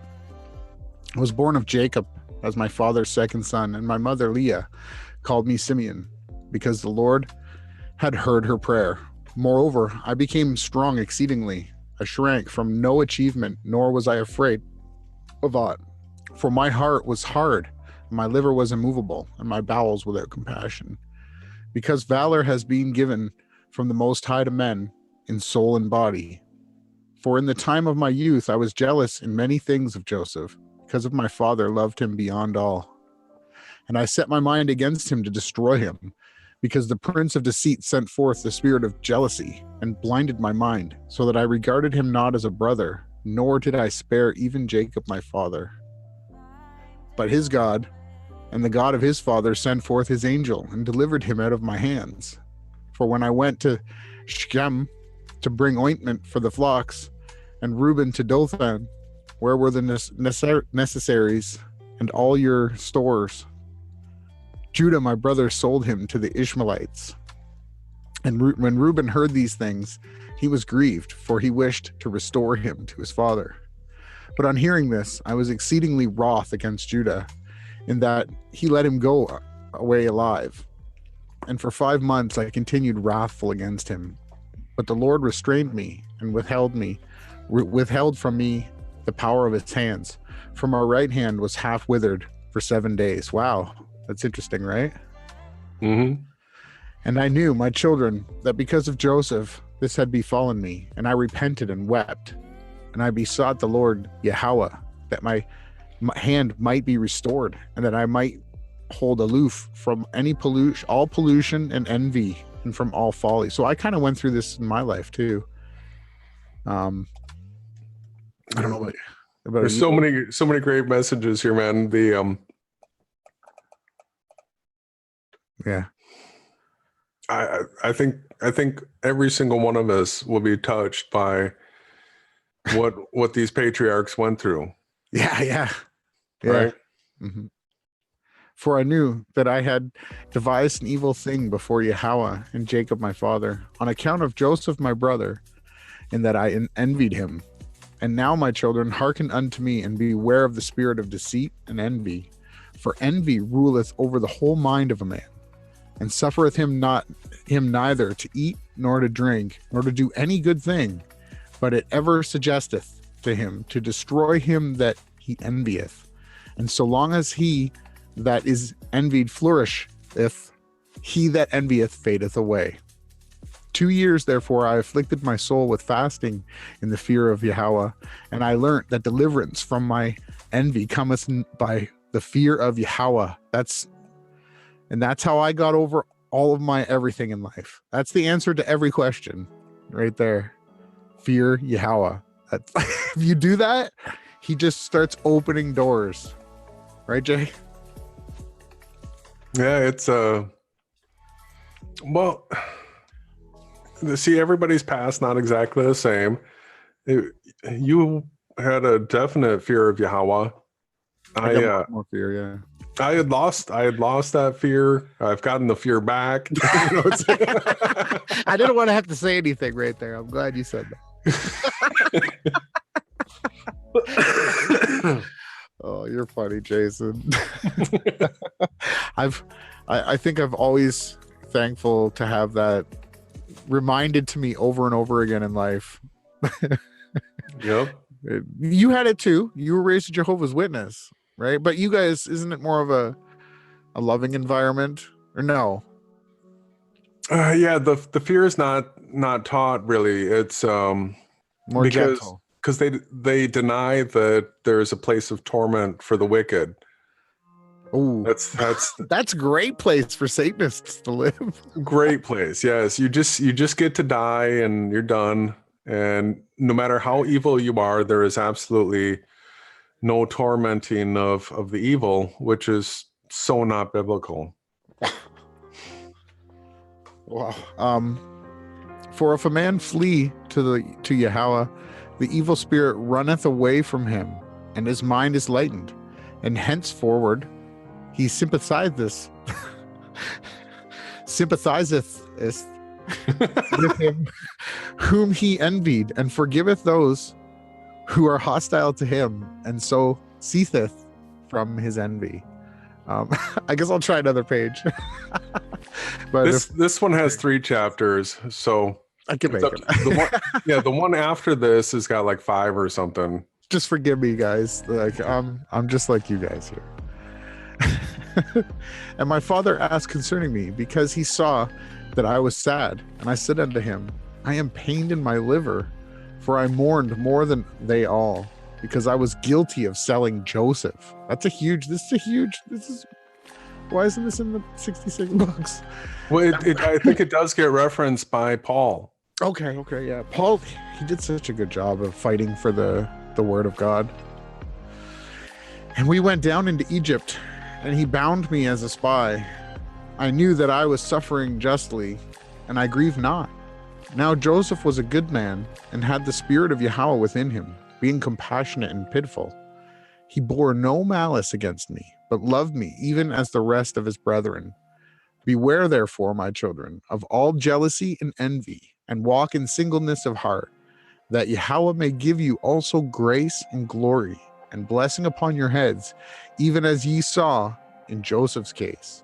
So this is one of my main messages that I do share with people is, and you as well, Jason. And I've tested you on it too. The jealousy, envy, all of that, me and you both just completely gone. Doesn't exist. Yeah, jealousy is, it's not one of my big challenges in life. Envy is definitely not gone. Yeah, that's because you fear the Lord. Yeah, what? They're just not the trials that that test me. I've got other ones. Yeah, oh yeah. We all do. I guess I'll keep going. All his days he reproached us not concerning this thing, but loved us as his own soul, and beyond his own sons glorified us, and gave us riches and cattle and fruits. Not, you see that in cattle? He was blessed with red meat, people. Do ye also, my children, love each one his brother with a good heart, and the spirit of envy will withdraw from you. For this maketh savage the soul, and destroyeth the body. It causeth anger and war in the mind, and stirreth up unto deeds of blood, and leadeth the mind into frenzy, and causeth tumult to the soul, and trembling to the body. For even in sleep, malice, jealousy, what was that be? Noth? And with wicked spirits disturbeth the soul, and causeth the body to be troubled, and walketh the mind from sleep and confusion. And as a wicked and poisonous spirit, so appeareth it to men. And I've had this in my life, but since I met you, Jason, and you told me, hey, pray that away, it's been gone. These are such hard hitting, raw, like everyday practical scriptures. They're pretty awesome. Yeah, and that's another thing too. I was talking with somebody, and it came to me, how can you tell, if you're born again, not born again, how can you tell if the Lord is working in your life, Jason? Just a quick one. How can you tell? So if someone was to ask you. Well, I guess in a way that it sort of looks like synchronicities or something. Things just start to align in a certain way. You begin to know and recognize them as blessings, or sometimes you recognize them as trials too. Because that's how you're going to say curses. Well, no, trials, child tests. Because both the good and the bad will come, and but you learn how to read from it what the overlying message is. That was a great answer. That wasn't what I was thinking, but you just nailed it out of the park. For me, when you ask the Lord for something, like I don't want to swear anymore, and then all of a sudden you're not swearing anymore. Lust, it comes up in your mind. Bam, you just say, take this from me, Yahushai. It's gone. I've dropped like 50, 60 pounds now. No sight and end, no end in sight. And that's another sign. Is the Lord helping me? Is he with me right now? How about I've quit smoking again? All I have to do is ask Yahushai, take this from me and lead me on my path. And if you're asking those questions and you're having the results, I'm not saying you're getting wealthy because me getting in shape physically isn't for personal financial gain. There's tons of people that are commenting and leaving messages saying that they've really enjoyed our work, Jason, and they're really thankful that we're out here. These types of things follow a Christian, someone who has the Lord working in their life. You have the ability to affect others, and that's one of the things I just wanted to bring up. Awesome, thank you. Therefore was Joseph comely in appearance and goodly to look upon, because no wickedness dwelt in him. For some of the trouble of the spirit the face manifesteth. And now, my children, make your hearts good before Yahweh, and your ways straight before men, and ye shall find grace before Yahweh and men. Beware therefore of fornication, for fornication is mother of all evils, separating from Yahweh and bringing near to Belar.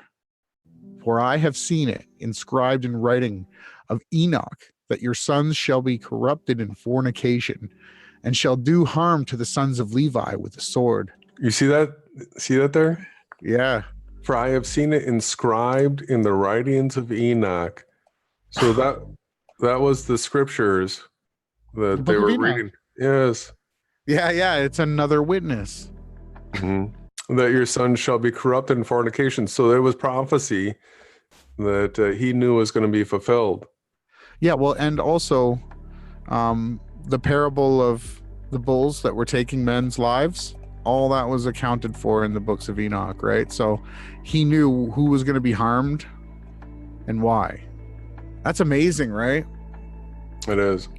But they shall not be able to withstand Levi, for he shall wage war of the Yahweh, and shall conquer all of your hosts, and they shall be few in number, divided in Levi and Judah, and there shall be none of you for your sovereignty, even as also our father prophesied in his blessings. It's the last chapter. It's not too bad. Behold, I have told you all things, that I may be acquitted for your sin. Now, if ye remove from your envy and stiff-neckedness, as a rose shall my bones flourish in Israel, and as a lily my flesh in Jacob, and my odor shall be as the odor of Libanus, and as cedars shall holy ones be multiplied from me forever, and their branches shall stretch afar off. Then shall perish the seed of Canaan, and the remnant shall not be unto Amalek, and all of the Cappadocians shall perish, and the Hittites shall be utterly destroyed. Then shall fail the land of Ham, and all the people shall perish. Then shall all the earth rest from trouble, and all the world under heaven from war. Then the mighty one of Israel shall glorify Shem, for the Lord Yahweh shall appear on earth as himself and save men.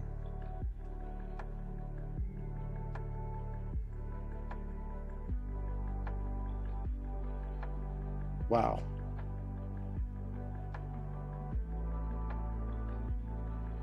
What does that say? It says, then Yahweh shall appear on earth and himself save men. It's prophecy. I told you there's prophecy in here of the Creator being manifest into this world to save man. Wow. You know, I've read this book. I don't remember that line. It's incredible that I don't remember reading that. But I always knew, right? I've been teaching that for 5 years now on my YouTube channel, that, you know, Yahweh was the Word, and the Word was God, was Yahweh. Right? Wow. Then shall all this. That's one that I had to figure out later in life. You helped me with that, brother, because I had been corrupted by the teachings of the Jehovah's Witnesses. I just, like I said, man, I super prayed that the Spirit, I begged the Spirit to be with me during that period of my life, and that was what that was what came out of me. You know, a few times videos just made themselves for me, man. It was something else. Like, I would just come to kind of watching the video. Some powerful videos. I've shown them to you over and over. They're old now. And then shall all the spirits of deceit be given to be trodden underfoot, and men shall rule over wicked spirits. Then shall I arise in joy, and will bless the Most High because of his marvelous works, because Yahweh hath taken a body and eaten with men and saved men. That's just amazing. I'll keep going here. And now, my children and Judah, obey Levi and Judah, and be not lifted up against these two tribes. For from them shall arise unto you the salvation of Yahweh. For Yahweh shall rise up from Levi as it were a high priest, and from Judah as it were a king, Yahweh and man. He shall save all the Gentiles and the race of Israel. Wow. Now I know why they were trolling us tonight. Wow. Therefore I give you these commands, that ye also may command your children, that they may observe them throughout their generations. That means forever. And when Simeon had made an end of commanding his sons, he slept with his fathers, 120 years old. And they laid him in a wooden coffin to take up his bones to Hebron. And they took them up secretly during a war of the Egyptians. For the bones of Joseph the Egyptians guarded in the tombs of the kings. For the sorcerers told them that on the departure of the bones of Joseph there should be throughout all of the land darkness and gloom, and an exceedingly great plague to the Egyptians, so that even with a lamp a man should not recognize his brother. And the sons of Simeon bewailed their father. And they were in Egypt until the day of their departure by the hand of Moses. So, wow. This was before Moses. They were prophesying Yahushai completely and talking about his death. Oh, yeah. Wow. And this Yeah, there's so much in these scriptures that it's raw. It's awesome. Wow. That was just... You want to take it over? We might get another chapter in before 11. That was... Yeah, so the next one is the Testament of Levi. There's 5 chapters here. We'll see how far I can get.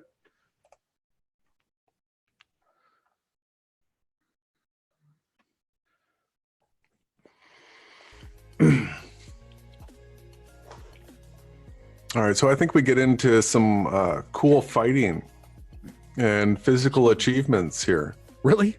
Yeah. Probably not the chat, brother. Oh, yeah, that's right. I just... Sorry about that. No, you're going to have to keep your finger on the trigger. We're getting trolled. I know why. Tonight, this was Jason's choice. So you must be working in the spirit, brother, because this is great, man. Thank you. Yeah, thank you. The copy of the words of Levi, the things which he ordained unto his sons, according to all that they should do, and what things should befall them until the day of judgment. He was sound in health when he called them to him, for it had been revealed to him that he should die. And when they were gathered together, he said to them, I, Levi, was born in Haran, and I came with my father to Shechem. And I was young, about 20 years of age, when with Simeon I wrought vengeance on Hamor for our sister Dinah. And when I was feeding the flocks in Albemal, the spirit of understand of the Lord came upon me, and I saw all men corrupting their way, and that unrighteousness had built for itself walls, and lawlessness sat upon towers. And I was grieving for the race of the sons of men, and I prayed to Yahweh that I might be saved. Then there fell upon me a sleep, and I beheld a high mountain, and I was upon it. And behold, the heavens were opened up, and an angel of Yahweh said to me, Levi, enter. And I entered from the first heaven, and saw there a great sea hanging. And further I saw a second heaven far brighter and more brilliant, for there was boundless light also therein. And I said to the angel, Why is this so? And the angel said to me, Marvel not at this, for thou shalt see another heaven more brilliant and incomparable.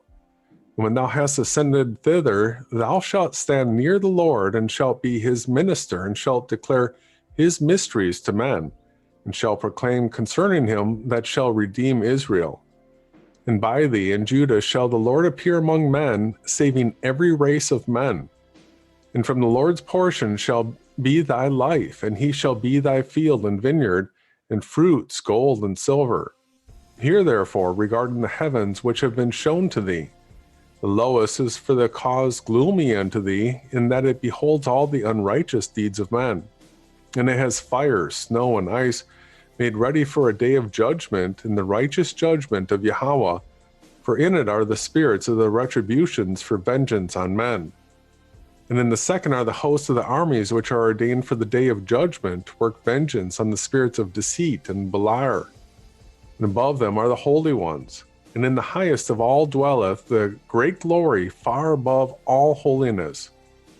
And then heaven next to it are the archangels who minister and make petition to the Lord for all the sins of ignorance of the righteous, offering to the Lord a sweet-smelling savor, a reasonable and bloodless offering.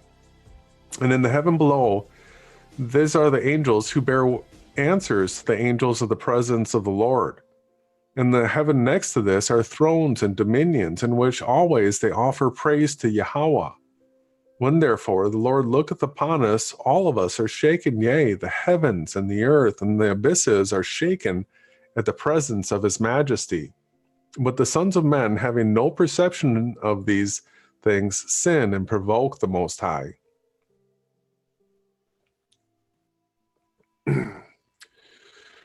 Now therefore know that the Lord shall execute judgment upon the sons of men.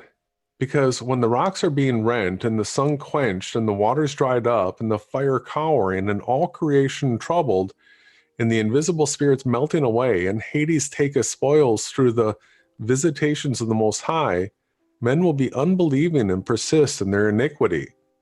On this account, with punishment shall they be judged. Therefore the Most High hath heard thy prayer to separate thee from iniquity, and that thou shouldest become to him a son and a servant and a minister of his presence. The light of knowledge shall thou light up in Jacob, and as the sun shalt thou be to all the seed of Israel. And there shall be given to thee a blessing, and to all thy seed, until the Lord shall visit all the Gentiles in his tender mercies forever. And therefore there have been given to thee counsel and understanding, that thou mightest instruct thy sons concerning this. Because they that bless him shall be blessed, and they that curse him shall perish. And thereupon the angel opened to me the gates of heaven, and I saw the holy temple, and upon the throne of glory the Most High. And he said to me, Levi, I have given thee the blessing of the priesthood until I come and sojourn in the midst of Israel. And the angel brought me down to the earth and gave me a shield and a sword, and said to me, Execute vengeance on Shechem because of Dinah, thy sister, and I will be with thee, because the Lord hath sent me. And I destroyed at that time the sons of Hamor, as it is written in the heavenly tables. And I said to him, I pray thee, O Lord, tell me thy name, that I may call upon thee in a day of tribulation. And he said, I am the angel who intercedeth for the nation of Israel, that they may not be smitten utterly, for every evil spirit attacketh it. And after these things I awaked, and blessed the Most High, and the angel who intercedeth for the nation of Israel, and for all the righteous. And I was going to my father, I found a brazen shield, wherefore also the name of the mountain is Aspis, which is near Gebel, to the south of Abela. And I kept these words in my heart. And after this I counseled my father and Reuben my brother to bid the sons of Haber not to be circumcised, for I was zealous because of the abomination which they had wrought on my sister. And I slew Shechem first, and Simeon slew Hamor. And after this, my brothers came and smote that city with the edge of the sword. And my father heard these things and was wroth, and he was grieved in that they had received the circumcision, and after that had been put to death. And in his blessings he looked amiss upon us. For we sinned because we had done this thing against his will, and he was sick on that day. But I saw that the sentence of Yahweh was for evil upon Shechem, for they sought to do to Sarah and Rebekah as they did to Dinah our sister, but the Lord prevented them. And they persecuted Abram our father when he was a stranger, and they vexed his flocks when they were big with young, and Evelyn, who was born in his house, they most shamefully handled. And thus they did to all strangers, taking away their wives by force, and they banished them. But the wrath of the Lord came upon them to the utmost.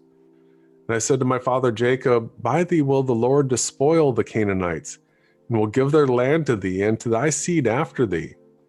For from this day forward shall Shechem be called a city of imbeciles, for a man mocketh a fool, so did we mock them. Because also they had wrought folly in Israel by defiling my sister, and we departed and came to Bethel. And I saw a vision as the former, after we had spent there 70 days. And I saw 7 men in white raiment saying unto me, Arise, put on the robe of the priesthood, and the crown of righteousness, and the breastplate of understanding, and the garment of truth, and the late of faith, and the turban of the head, and the ephod of prophecy. And they severely carried these things, and put them on me, and said to me, From henceforth become a priest to the Lord, thou and thy seed forever. And the first anointed me with holy oil, and gave me the staff of judgment. The second washed me with pure water, and fed me with bread and wine, even the most holy things, and clad me with a holy and glorious robe. The third clothed me with a linen vestment like an ephod. The fourth put round me a girdle like unto purple. The fifth gave me a branch of rich olive. The sixth placed a crown on my head. The seventh placed on my head a diadem of priesthood, and filled my hands with incense, that I might serve as priest to the Lord Yahweh. And they said to me, Levi, thy seed shall be divided into 3 offices, for a sign of the glory of the Lord who is to come. And the first portion shall be great, yea, greater than it shall none be. and the second shall be in the priesthood, and the third shall be called by a new name, because a king shall arise in Judah, and shall establish a new priesthood after the fashion of the Gentiles. And his presence is beloved as a prophet of the Most High, of the seed of Abraham our father. Therefore, every desirable thing in Israel shall be for thee and for thy seed, and ye shall eat everything fair to look upon. In the table of the Lord shall thy seed apportion. And some of them shall be high priests and judges and scribes, for by their mouth shall the holy place be guarded. And when I awoke, I understood that this dream was like the first dream, and I hid this also in my heart, and told it not to any man upon the earth. And after 2 days, I and Judah went up with our father Jacob to Isaac, our father's father. My father's father blessed me according to all the words of the visions which I had seen, and he would not come with us to Bethel. And when we came to Bethel, my father saw a vision concerning me, that I should be their priest unto Yahweh. And he rose up early in the morning and paid tithes of all to the Lord through me. And so we would come to Hebron to dwell there. And Isaac called me continually to put me in remembrance of the law of Yahweh, even as the angels of the Lord showed unto me. He taught me the law of the priesthood, of sacrifices, whole burnt offerings, first fruits, free will offerings, peace offerings. And each day he was instructing me, and was busied on my behalf before the Lord, and said to me, Beware of the spirit of fornication, for this shall continue, and shall by thy seed pollute the holy place. Take therefore to thyself a wife without blemish or pollution, while yet thou art young, and not of the race of strange nations. Before entering into the holy place, bathe, and when thou offerest the sacrifice, wash, and again, when thou finish the sacrifice, wash. Of 12 trees having leaves offer to the Lord, as Abraham taught me also. And of every clean beast and bird offer a sacrifice to the Lord. And all of thy first fruits, and of wine offer the first as a sacrifice to the Lord. And every sacrifice thou shalt salt with salt. Now therefore observe whatsoever I command you, children, for whatsoever things I have heard from my fathers I have declared unto you. And behold, I am clear from your ungodliness and transgression, which ye shall commit in the end of the ages against the Savior of the world. Christ, acting godlessly, deceiving Israel, and stirring up against it great evils from the Lord. And ye shall deal lawlessly together with Israel, so he shall not bear with Jerusalem because of your wickedness, but the veil of the temple shall be rent, so as not to cover your shame. And ye shall be scattered as captives among the Gentiles, and shall be for a reproach and for a curse there. For the house which the Lord shall choose shall be called Jerusalem, as it is contained in the book of Enoch the righteous. Therefore, when I took a wife, I was 28 years old, and her name was Melka. And she conceived and bare a son, and I called his name Gershom, for we were sojourners in our land. And I saw concerning him that he would not be in the first rank. And Kohath was born in the 35th year of my life, toward sunrise. And I saw in a vision that he was standing on high in the midst of all the congregation. Therefore I called his name Kohath, which is beginning of majesty and instruction. And she bare me a third son in the 40th year of my life, and since his mother bare him with difficulty, I called him Merari, that is, my bitterness, because he also was like to die. And Jochebed was born in Egypt in my 64th year, for I was renowned then in the midst of my brethren. And Gershom took a wife, and she bare to him Lomi and Semi, and the sons of Kohath, Abram, Ishar, Hebron, and Oziel, and the sons of Merari, Muli, and Moses. And in the 94th year, Abram took Jochebed, my daughter, to him to wife, for they were born in one day, he and my daughter. 8 years old when I was I when I went 18 years when I slew Shechem, and at 19 years I became priest, and at 28 years I took a wife, and at 48 I went into Egypt. And behold, my children, ye are a third generation. In my 180th year, Joseph died. Wow. There's one more with Levi. And now, my children, I command you, fear the Lord your God with your whole heart, and walk in simplicity according to all his laws. And do ye also teach your children letters, that they may have understanding all their life, reading unceasingly the law of Yahweh. For everyone that knoweth the law of the Lord shall be honored, and shall not be a stranger whithersoever he goeth. Yea, many friends shall be gained more than his parents. Many men shall desire to serve him, and to hear the law from his mouth. Work righteousness, therefore, my children, upon the earth, that ye may have it as a treasure in heaven, and sow good things in your souls, that ye may find them in your life. But if ye sow evil things, ye shall reap every trouble and affliction. Get wisdom in the fear of Yahweh with diligence, for though there be a leading into captivity, and cities and lands be destroyed, and gold and silver and every possession perish, the wisdom of the wise not can take away, save the blindness of ungodliness and the callousness that comes from sin.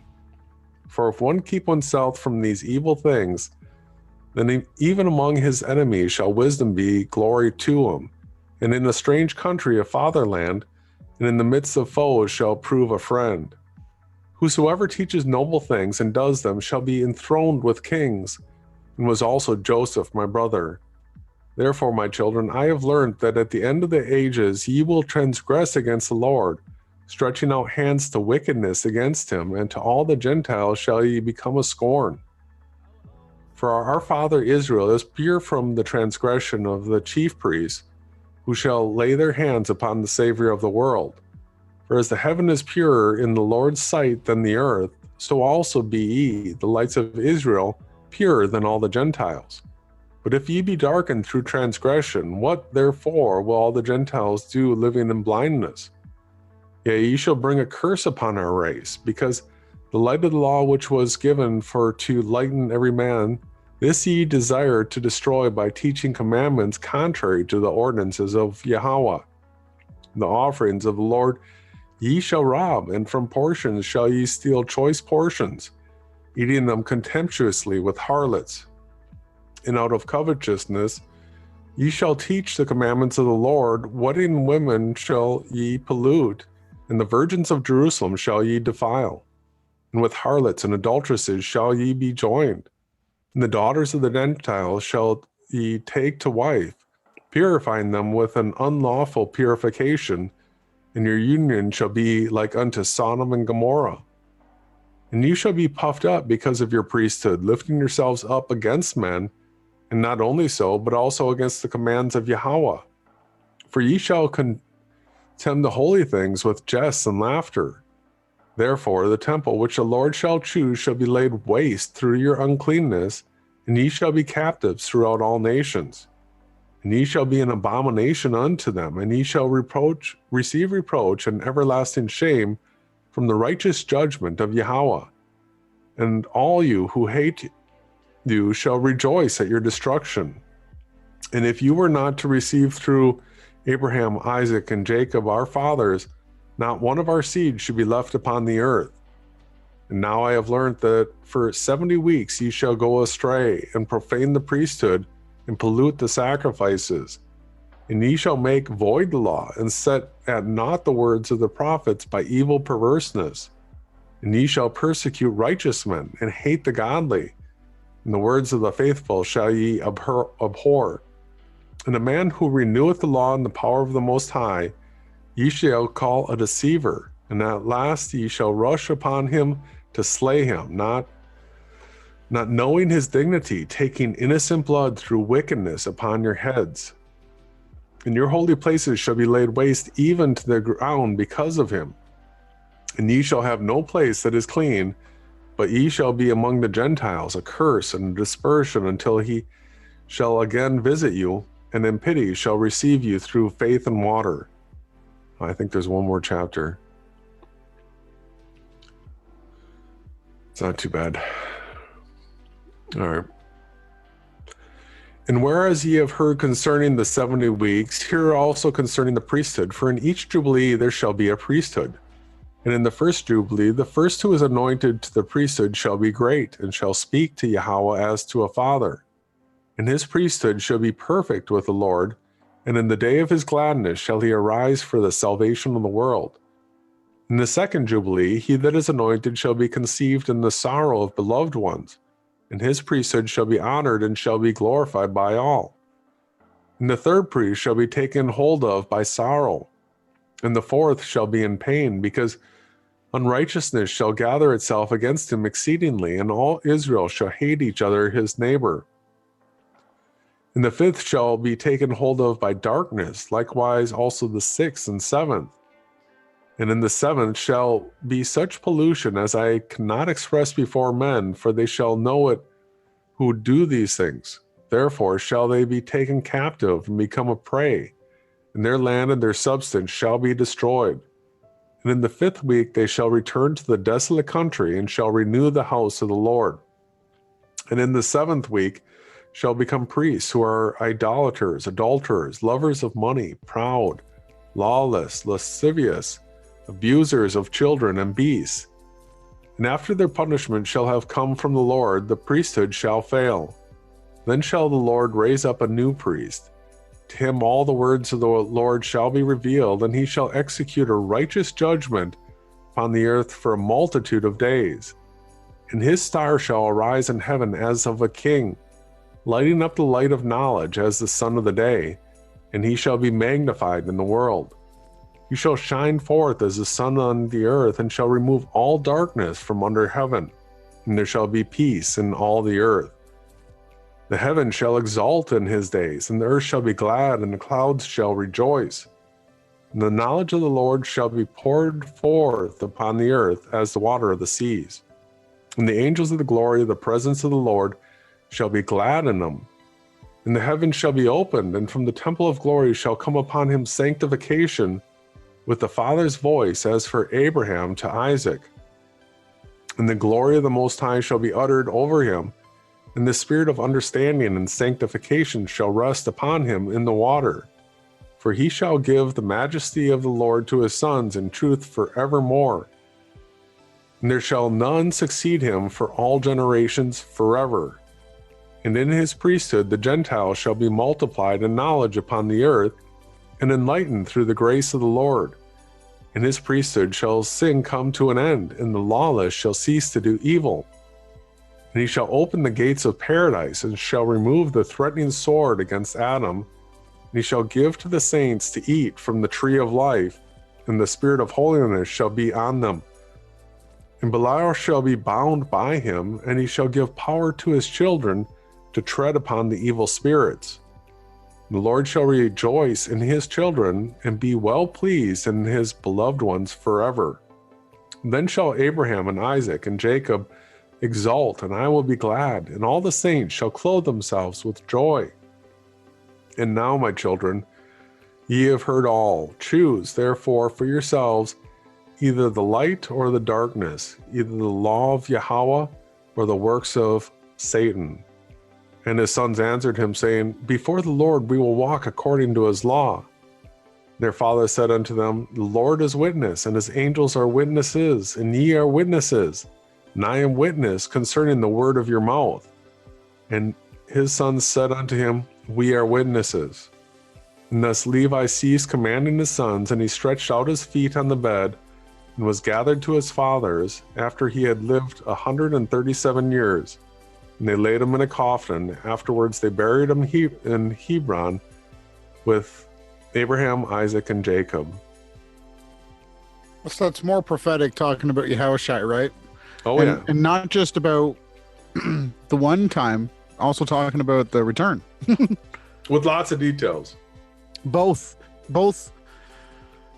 versions and what's happening on earth. So I'm looking forward to the power given and the treading upon the wicked. That, to me, that was a nice line there. What scripture was that? 27.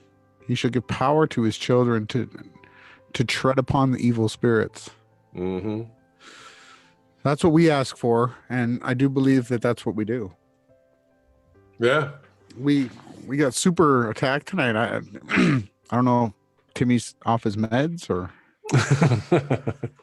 but it makes no doubt he's threatening to flag there's been somebody flagging our videos for 2 years now. So, and we don't care. That's I would never stoop.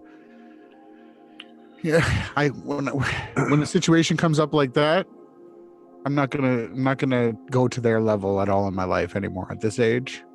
Nope. And it doesn't stop us. Yeah, they didn't want to. They kept saying that this was Muslim.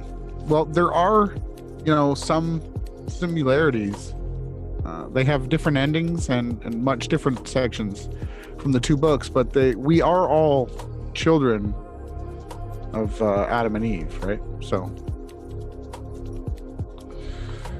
Muslim's just an offshoot of the Vatican.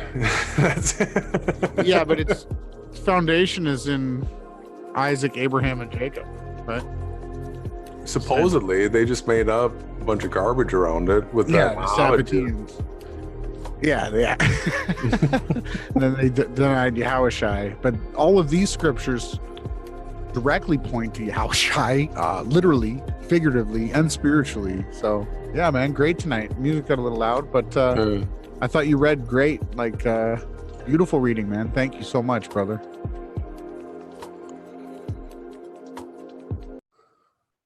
Thank you.